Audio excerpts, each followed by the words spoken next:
Welcome back. Thank you for tuning in. In a couple of days, it will be Valentine's Day, the day when love is celebrated.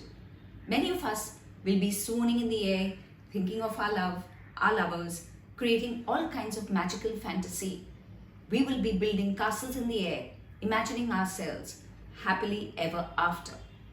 Today, this Valentine's Day, I want to talk about a concept which is not just a hopelessly romantic one, a concept which is actually extremely psychologically damaging and obsessive.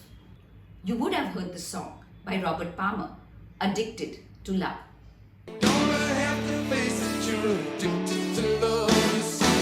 I'm going to talk about love addiction, which is also known as limerence. An American psychologist, Dorothy Tenoff, spoke about the concept of being in love with the idea of love. Here, people may have met someone fleetingly but have created an enormous crush for them.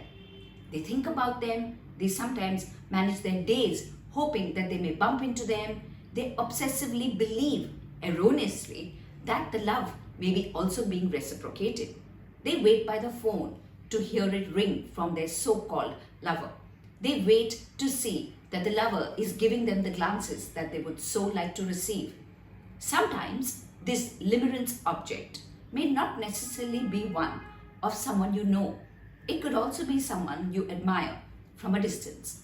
A sports person, an actor, a model can all become LOs, as Tenoff calls them, limerence objects. However, more often than not, many of us have limerence towards the people we know. We put them on a pedestal, we do not see their frailties, we do not believe that they don't want us back.